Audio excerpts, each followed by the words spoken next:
Programa Ciro Santos Convida. Oi, gente! Eu sou o Ciro Santos, estamos começando mais um programa Ciro Santos Convida e ela já foi nossa convidada e desta vez iremos falar sobre um novo assunto, doutora Aline Teixeira, que ela é fisioterapeuta dermatofuncional e tricologista. Tricologista, não é isso? Exatamente. Vamos saber o que é tricologia? Tudo bem, Aline? Obrigado Tudo mais bom, uma Ciro? vez, meu amor, por ter aceito o nosso convite para falar sobre um novo assunto que nem eu, galera, sabia o que era tricologia. Tá? Então vamos abrir esse programa de hoje explicando para as pessoas o que é tricologia. Pronto. Primeiramente, mais uma vez agradecer, né, a presença aqui, sempre um prazer enorme. E vamos lá, tricologia, na verdade, é o estudo do cabelo. Então, sempre que a gente tem esse prefixo aí, né, trico, ele se refere a cabelo. Então, existem várias nomenclaturas com trico, por exemplo, tricofagia, não sei se vocês já ouviram falar, mas é a mania que as pessoas têm de comer cabelo. Então, inclusive, é uma compulsão, né, que está ligada a alguns outros distúrbios. Comer cabelo? Exatamente. Existe também tricodinia, que é a dor no couro cabeludo. Existe a tricotilomania, que é a mania de arrancar cabelo. Gente, eu já vi assim, pessoas fazendo mania de pessoa, né? Tipo, pega o cabelo, mulher principalmente tem Sim. cabelo longo, fica cheirando. Pra saber se tá cheiroso o cabelo, né? Não, mas pronto, ó, por exemplo, a tricologia é o estudo geral do cabelo de uma forma geral. E aí existem várias outras relações, né, com esse prefixozinho trico, por exemplo. Como eu estava mencionando, a tricotilomania, tem muitas pessoas que inclusive é uma doença, né, um distúrbio, que está muito ligado a questões emocionais, por exemplo. E muitas pessoas começam a pegar aqui o cabelinho de trás, começam a enrolar, quando vê, começa a puxar. E isso vai trazendo queda de cabelo, percas capilares. E aí a tricofagia, que eu citei anteriormente, já é um distúrbio seguinte. A pessoa começa a enrolar e depois mastiga, come aquela pontinha, por exemplo. Né? Então, será que o cabelo distúrbios. alimenta, gente? Não mesmo. E quais são os profissionais, Aline, que atuam nessa área de tricologia? Pronto, diversos profissionais podem atuar dentro da tricologia, né? Desde médicos, fisioterapeutas, esteticistas, biomédicos, enfermeiros, né? Diversos profissionais podem atuar. O que é importante? Que a gente sempre comenta, a capacitação profissional. Então eu, por exemplo, sou fisioterapeuta, dermatofuncional, que trabalho com essa área de pele, de corpo de uma forma geral, mas eu fiz uma especialização na tricologia, por exemplo, que é exatamente todas as patologias, os tratamentos, tudo que envolve o couro cabeludo e as suas doenças, vamos dizer assim, as suas afecções. Tá, e assim, a gente consegue ver, sem nenhum aparelho, algum distúrbio no cabelo ou precisa realmente fazer sei lá, tem um aparelho específico, sei lá, um microscópio, Sim. Eu não sei como é isso. Pronto. Mas explica pra gente como é que a gente pode diagnosticar algum problema capilar. Patologias, né? Isso. Pronto, dentro da tricologia, pessoal, existe assim uma gama de patologias, de afecções que a gente chama. E a avaliação, ela é um dos meios mais importantes para a gente se chegar nesse diagnóstico. Avalie o meu aqui, por favor. É uma mais importante para a gente chegar nesse diagnóstico. E a gente tanto tem parceria dos médicos nessa questão do diagnóstico, mas os outros profissionais também, né, vão conseguir ali observar aqueles sinais e aqueles sintomas que o paciente apresenta. Existe um aparelhinho que a gente chama de tricoscópio. O que é isso? É tipo como se fosse uma câmerazinha, uma lupa de aumento que a gente coloca no couro cabeludo e que ele vai ampliando a imagem e a gente consegue visualizar. Porque muitas vezes, às vezes na face, a gente vê diretamente a face do paciente. Sim. Mas no couro cabeludo, ele está muitas vezes preenchido pelo cabelo. Então, às vezes o paciente tem uma inflamação, tem descamação, tem caspa, tem áreas de perca capilar que não são possíveis ver a olho nu, só olhando. Então, para isso, a gente tem esse tricoscópio, que é exatamente essa lupazinha de aumento que a gente coloca no couro cabeludo. Tem muitos que vêm, você acopla no computador, tem alguns que são mais simples, que você acopla no celular, tem legal. alguns que já vem um dispositivozinho próprio, numa própria câmera, que você consegue visualizar. E essa é a função, da gente exatamente observar todo esse couro cabeludo. Tipo assim, por exemplo, outro dia eu tava tomando banho e aí eu senti assim, tipo uma espinhazinha no couro cabeludo. Isso é normal acontecer? O que é isso? Às vezes, tanto pode ser uma foliculite, como pode ser até a própria acne do couro cabeludo. Às vezes, uma pele oleosa, né, tem muita relação, às vezes a pessoa que tem muita acne no rosto, tem relação com, inclusive, do couro cabeludo. Por quê? Porque ela pode se desenvolver no couro cabeludo também. Então, é importante avaliar para verificar se é só realmente uma acne ou então se é outra coisa. E não né? puxar com o dedo, né? Porque a gente fica com... Né? Todo mundo tem a mania de quando tem alguma coisa, alguma dor, por exemplo, a unha ficou com um canto de unha, aí fica cutucando. Né? O dente tem um problema, tu fica apertando o dente. Por que a gente tem essa mania de apertar ou mexer aonde está doendo, Até não é verdade? parece que vai melhorar, assim. E não melhora, Muito né? pelo contrário, faz piorar que você está agredindo cada vez mais, né? Então, assim, por exemplo, no couro cabeludo, às vezes é muito comum dermatites. Muitos pacientes têm dermatite, né? Muitas pessoas, de uma forma geral. O que é a dermatite? É muito conhecido como dermatite seborreica. É aquela que começa com uma coceira no couro cabeludo, umas descamações, né? Que são placas de descamação. Que é a caspa. É diferente da caspa. Ah, é diferente? É diferente. Fala já da caspa. Tá. Então, a dermatite, ela começa exatamente com uma descamação maior, uma vermelhidão no couro cabeludo, a coceira, tem a oleosidade, e a gente muitas vezes diferencia que as pessoas começam a apresentar aqui na regiãozinha entre as sobrancelhas, na região da barba, tem gente que apresenta aqui na asinha do nariz, muitos homens que têm barba pode possuir na barba também. Então, essa é a dermatite seborreica. E ela está muito acompanhada com a inflamação do couro cabeludo. E aí é onde entra a história da avaliação que a gente comentou. Sim. Para eu diferenciar, por exemplo, de uma caspa, elas têm características parecidas, Sim, que é a descamação. Descamação, né? Pronto. E a coceira também, que a gente chama tecnicamente de prurido. Né? Então, assim, muitas pessoas não sabem diferenciar. E às vezes nem muitos profissionais sabem diferenciar. Tudo aí acha que é caspa. Aí usa o shampoo de caspa e acha que tá bacana. Exatamente. Usa um shampoo anti-caspa e acha que vai resolver. Mas, na verdade, precisa de todo um cuidado. E aí é onde entra a avaliação para verificar aquela diferença da caspa. Já a caspa, por exemplo, o que é que vem a ser? A caspa, ela já é uma descamação mais fininha, parece um pozinho, Sim. que às vezes até fica na roupa. Fica na roupa. Pronto. Então, ela já é uma descamação mais fininha. Ela já tem coceira também, mas muitas vezes ela não tem essa inflamação do couro cabeludo avermelhado. E ela não tem muito, às vezes não tem muito sebo também, muita oleosidade. Isso que eu ia lhe perguntar, é que muitas vezes tem gente que não sabe. O que cria a caspa? Pode ser, eu não lavei o cabelo direito, deixei o condicionador, ou o que é que cria a caspa? Pronto, o que é a caspa? Né? A caspa é a presença de um fungo. Malacésia, né, um fungo malacésia, por exemplo, né? Que ele vai se acumulando ali no couro cabeludo, muitas vezes por questões hormonais, por questões genéticas. Então, por que é que os homens têm mais caspa do que as mulheres? Pela questão da testosterona. Então, a testosterona, ela tá bem mais ligada por exemplo, a caspa, a dermatite, tudo isso. Aí vem a questão genética também. Então, se você tem um pai que teve muita caspa, você vai levar essa condição aí. Também é genético. Sim, também. E associado a essas questões ambientais e pessoais de cuidado. Então, por exemplo, uma coisa que faz muita caspa nos homens, que já é uma dica aí bacana para vocês, né, cuidarem, evitar molhar o cabelo e ir dormir. Ou então molhar o cabelo e botar um boné. E eu ia lhe perguntar uma coisa, por exemplo, eu estou passando minoxidil. Sim. Tá? Porque eu acho que meu cabelo está caindo aqui, nessa região que chama de padre, não é isso? Sim. Então eu estou passando. Não é legal passar e deitar? No caso do produto, pode. Pode, né? tá. Porque exatamente os produtos para queda de cabelo, a gente tem que deixar o maior tempo contato com o couro cabeludo. E você vai tirar no dia seguinte, por exemplo. Mas no caso da caspa, quanto mais você deixar abafado aquele couro cabeludo, pior. Imagina, você dorme, boné, aí vai dormir no travesseiro, né? Você abafa, é o ambiente maravilhoso que o fungo gosta. Aquele ambiente quentinho, molhadinho, abafadinho. Então ele vai se proliferando cada vez mais. Então, assim, por ser um fungo, tipo, mais ou menos o que acontece nos dedos dos pés. Por exemplo, a minha podóloga diz, se você está cuidando dos dedos, se abriu, porque meus dedos são muito assim, por causa do sapato alto. Então, ele abre normalmente. Não seque com secador quente, porque o fungo gosta do calor. Exatamente, o fungo gosta do calor. Então, passa o papelzinho, nem a toalha, passa o papel, seca e joga fora, né? Exatamente. Então, a gente poderia usar uma... eu tô com um problema de dermatite no cabelo, no couro cabeludo.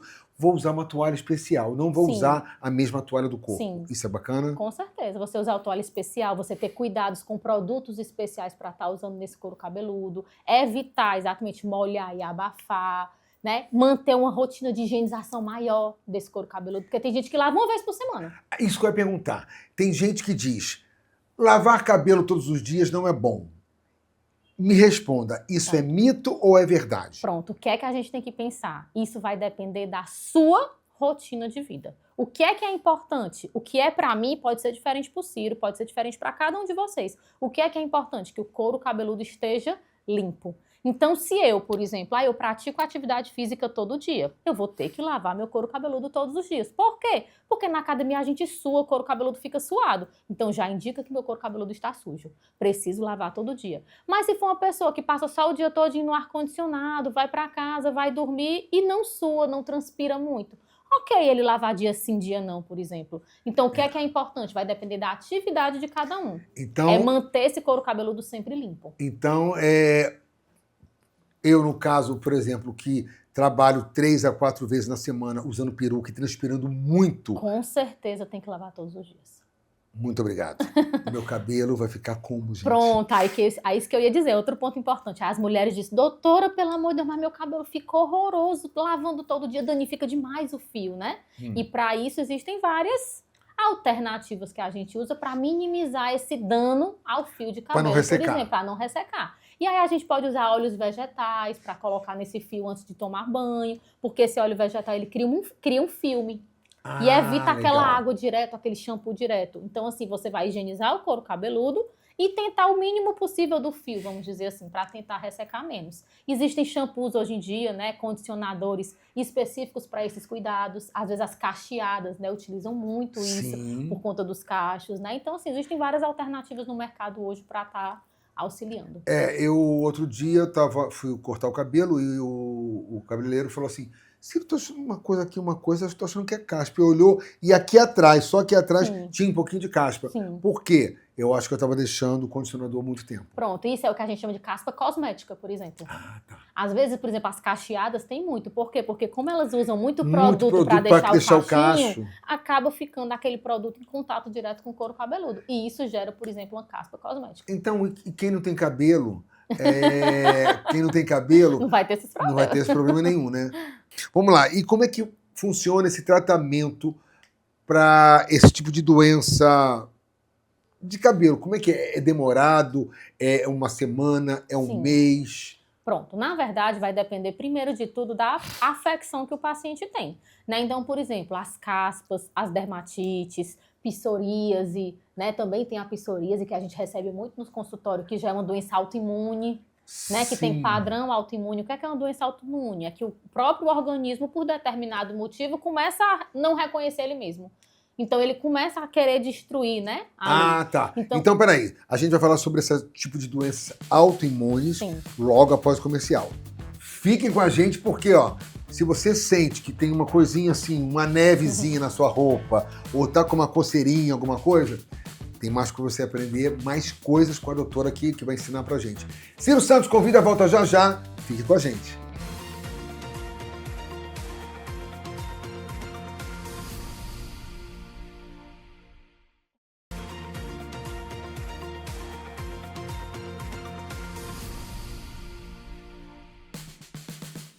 Voltando com o Ciro Santos Convida, com esse papo maravilhoso sobre doenças autoimunes do couro cabeludo do cabelo. Doutora Aline, o que é doença autoimune? Pronto, doença autoimune é toda e qualquer doença, que existem várias, né? Que é autoimune, é que o próprio organismo começa a não se reconhecer. Então, por um determinado motivo, aquele organismo começa a atacar suas células. No caso, por exemplo, das doenças do couro cabeludo, a gente tem 3 principais, vamos dizer assim. A gente tem a psoríase, a gente tem o lúpus eritematoso discoide e a gente tem a alopécia areata. Tá, mas aí, assim, quando a gente fala em autoimune, o corpo autoimuniza isso ou é justamente ao contrário? É o contrário. É o contrário. Ele começa a não identificar aquelas células, aqueles tecidos, por exemplo. Então, né, o nosso corpo ele tem várias questões imunológicas para nos proteger. Então, por exemplo, dentro do lúpus existem os linfócitos, né? Que são exatamente essas células de defesa. Então, por um determinado motivo, esses linfócitos lá não começam a reconhecer essas células do cabelo e começam a destruir. A destruir mais e mais. Destruir mais isso e mais. Pode e aí causar... pode gerar perca capilar, né, essas quedas de cabelo, causa inflamação no couro cabeludo, uma série de consequências. Uma pergunta, quem pinta o cabelo, quem usa muita tintura, troca de cor, a mulher normalmente, né? O homem Sim. não tanto, mas a mulher... Eu já pintei meu cabelo durante anos. Eu tenho acho que 5 anos que eu não pinto mais. Isso pode trazer algum tipo de problema para o couro cabeludo ou só para o cabelo em si, tipo, deixar mais grosso? Porque hoje meu cabelo é mais fino porque eu parei de pintar, né? Pode trazer algum tipo de doença? Pronto, na verdade, o problema maior é para o fio. Porque a tintura, ela vai modificando, né, a característica daquele fio, a coloração, deixa mais desgastado, deixa mais fino, deixa mais fraco, deixa tudo isso, né? Então, ele vai desgastando esse fio. Mas a gente sabe que a tintura, querendo ou não, e mais do que as tinturas, os alisamentos, os permanentes, Sim. que são os alisamentos, eles são muito prejudiciais para o couro cabeludo, por exemplo. Porque são produtos químicos. E que muitas vezes precisa ser feito bem aqui, pertinho junto. do couro cabeludo, para fazer o alisamento, por exemplo. E aí, esse contato com o couro cabeludo, ele pode se prejudicar, trazendo coceira, trazendo descamação, tudo isso. Teve uma época que usavam muito, acho que foi logo no começo dessa coisa. Descobriram como alisar o cabelo. Usavam muito formol, Sim, os produtos. sim. É altamente proibido. Altamente proibido, né? Mas mesmo assim, hoje em dia, a gente tem que ter cuidado, porque existem alguns produtos de alisamento que ele não tem um formol puro na sua composição, mas na hora que você aquece, ele vira formol. Mesmo que seja numa porcentagem baixinha, ele vira formol e ele continua sendo prejudicial. Quando aquece, você diz quando passa a prancha ou quando passa o secador. Isso, porque lembra que sempre no final, tem né? Que passar a prancha. Tem que passar a prancha, a pessoa fica uma semana com aquele cabelo daquele formato sem poder lavar. Pronto, exatamente nesse momento que passa a prancha, esse produto que tem, né, nos cosméticos, de uma forma geral, de alisamento, eles passam, por exemplo, na hora do aquecimento, eles viram formol para poder alisar o cabelo. E aí, o que é que hoje é permitido pela indústria? Né? Uma porcentagem muito pequena de formol, que é o que vai fazer esse alisamento. Mas ainda existem indústrias, né, enfim, não tão legais que acabam colocando uma concentração maior. Então, gente, atenção quando for usar alguma coisa com o seu cabeleireiro. Sempre pergunta. É legal perguntar? É legal. Tem formal? Dá uma olhadinha na bula, ou tem pouco? Porque eu fiquei sabendo que quando passa a prancha, se eu tenho que ficar 3 dias sem lavar o cabelo, isso vira formal. Então, assim, vamos tomar esse cuidado para evitar problemas posteriores no seu couro cabeludo. E às vezes a gente só acha assim, eu quero saber se meu fio de cabelo tá bonito. Mas a gente tem que lembrar que um fio de cabelo bonito, ele também é consequência de um couro cabeludo saudável. Se eu não tenho um couro cabeludo saudável, né, que está todo desorganizado, com a microbiota do couro cabeludo que a gente chama, né, todo desorganizado, eu vou acabar gerando doenças naquele couro cabeludo e meu fio de cabelo também não vai ser um fio de cabelo saudável. Então é muito importante manter esse couro cabeludo saudável. Essa coisa de couro cabeludo é bem interessante, porque assim, eu procuro, eu não lavava todos os dias, agora eu lavo quase todos os dias, porque eu sinto, assim como o rapaz que cuida das perucas da minha personagem diz, Ciro, pode trazer. Eu falei, mas só usei 2 vezes. Mas ela tá suada, ela ficou suada e ela pode criar fungo. Exatamente. Porque é um cabelo artificial? mas tem aquela capa... Aquela capa que é exatamente que gruda no que gruda o cabelo. Então ali pode passar para você. Então você que usa peruca... Lembrei até das próteses capilares. Das próteses capilares, né? E eu ia perguntar, inclusive, isso. O transplante capilar. Sim. Tá? Ele é viável, assim, para quem... Tem alopecia o nome? Isso. Ele é viável? Pronto, exatamente. Quando a gente fala de alopecia, né, esse nome alopecia, ele é um nome que alopecia é exatamente de queda de cabelo. Então, quem não tem cabelo? Queda de cabelo. Esse nome alopecia é queda de cabelo. Queda de cabelo. E quem já caiu todo o cabelo, já passou por essa fase de alopecia, né? Então já não tem mais nenhum. Então, quando a gente fala de alopecia, né, alopecia, por exemplo, é todas as quedas de cabelo. E a gente tem 2 grandes grupos de alopecia, vamos dizer assim. O que a gente chama de alopécias cicatriciais e não cicatriciais. O que é isso? Alopécias cicatriciais são aquelas que, devido a algum motivo, ele causou uma cicatrização naquele folículo piloso. E vai ser mais difícil de recuperar aquele fio. Por exemplo, não sei se você já ouviu falar, mas, por exemplo, um câncer de couro cabeludo. Por exemplo, aquelas mulheres, uma queimadura do couro cabeludo. É como se gerasse, por exemplo, quando a gente tem uma cicatriz. Sim. A gente leva uma queda, uma cicatriz. Não fica uma cicatriz? Fica a marquinha. Pronto, aquela marquinha. Naquela marquinha já não nasce cabelo. Por quê? Porque gera uma fibrose naquela região. Então, não vai nascer cabelo. Existe também um fato que é muito comum nas doenças no pessoal do norte, chama de escalpelamento. É aquelas mulheres que enroscam o cabelo nos barcos. Eu peguei uma paciente um dia desse. Barcos, como assim? Na Amazônia, por exemplo, as mulheres vão tomar banho, existem muitos barcos, muito motor, enrosca o cabelo no barco e puxa todinho esse couro cabeludo e fica sem cabelo, por exemplo. Teve até um caso, me lembrei aqui, teve até um caso de uma moça, acho que foi em Recife, se eu não me engano, ou foi em Natal, de uma moça que estava andando de kart com o namorado e o cabelo dela era bem longo e enroscou no motor do kart. E na hora que enroscou, tracionou com tudo, foi. E arrancou todos os fios de cabelo. A sorte dela, que o namorado viu aquele tufo de cabelo, pegou e levou imediatamente para o hospital. E ela fez esse transplante capilar. E deu certo. Mas se não for algo ágil, esse couro cabeludo cicatriza. É como se fosse uma cicatriz grande de uma ferida. E aí já era. E aí já era. Aí, nesses casos, a depender da patologia, do tempo, que tudo isso o médico vai analisar, se é possível fazer um transplante capilar, por exemplo. É porque agora estão fazendo bastante, né? Tá em alta, tá né? Tá em alta. Tem um amigo meu que, por exemplo, ele tinha feito e aí tava com o cabelo meio que liso, ficou estranho, ele fez e tal. E quando eu vi agora que ele foi assistir um show nosso no Rio Mar, tava bacana que ele botou tudo enroladinho, então ficou muito natural, né? Sim. E cresce rápido, né? Cresce rápido, é impressionante. Pronto. E aí a outra categoria que a gente chama de as alopécias não cicatriciais, que são as mais comuns, que a gente vê que é a alopecia androgenética, por exemplo, que é aquela famosa calvície dos homens, que vai entrando aqui à frente, depois começa aqui atrás, até ir juntando e ficar só a região posterior aqui. Tem uma pessoa que estou vendo aqui na minha frente que tem, só atrás. Então, eu tenho medo de perder aqui. Eu acho que às vezes fica um buraco. Teve uma época que tinha e eu passei o produto, o minoxidil, e realmente começou a nascer muito cabelo. Meu pai me falou assim, passa que vai dar certo. E deu super certo. E agora eu não estou vendo cabelo nem no travesseiro, nem no banho.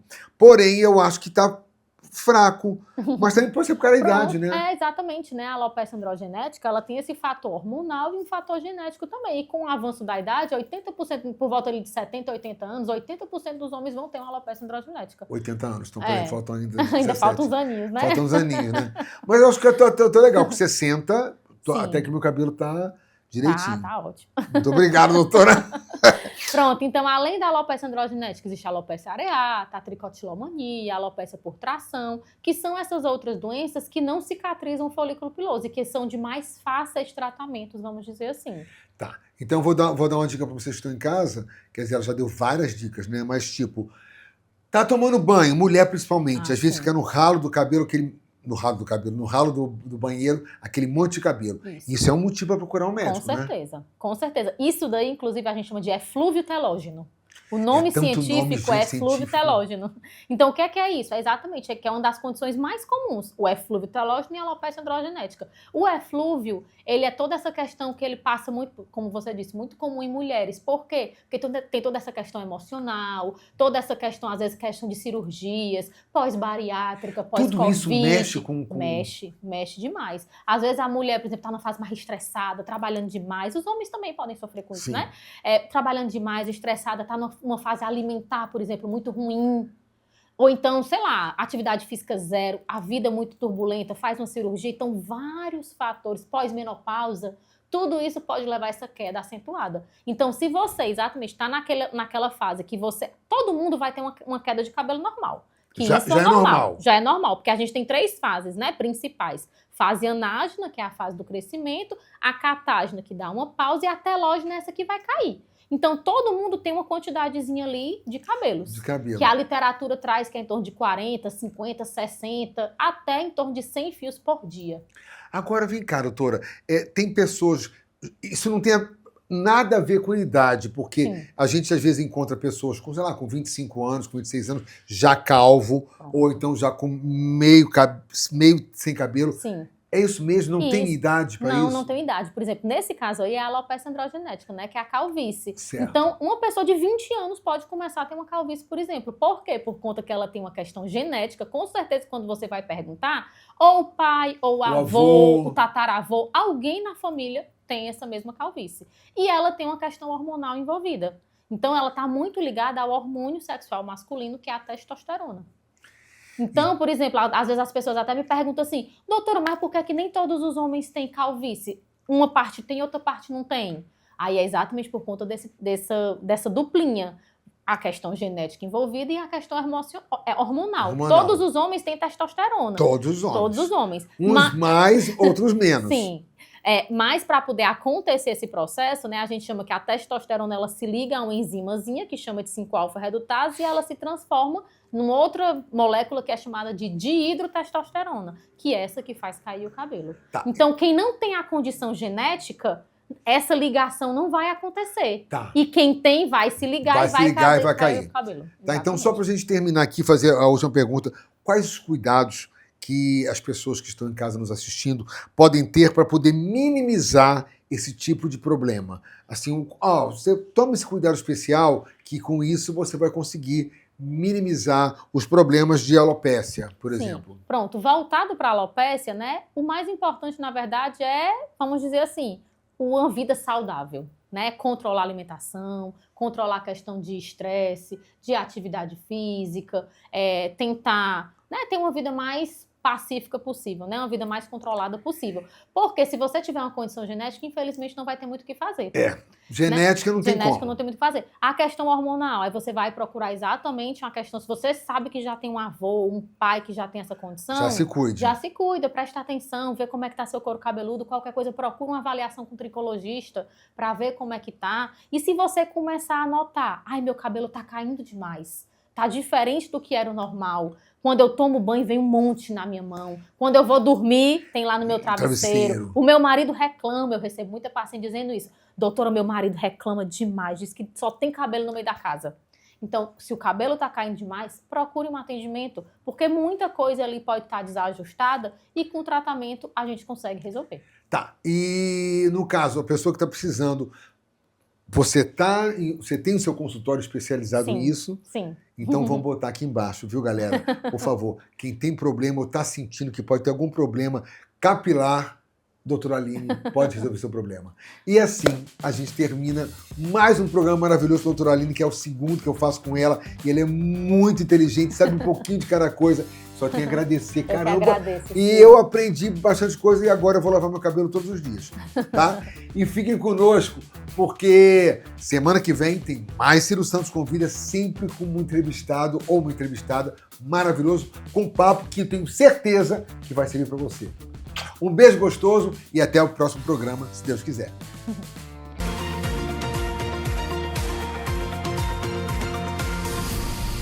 Programa Ciro Santos Convida.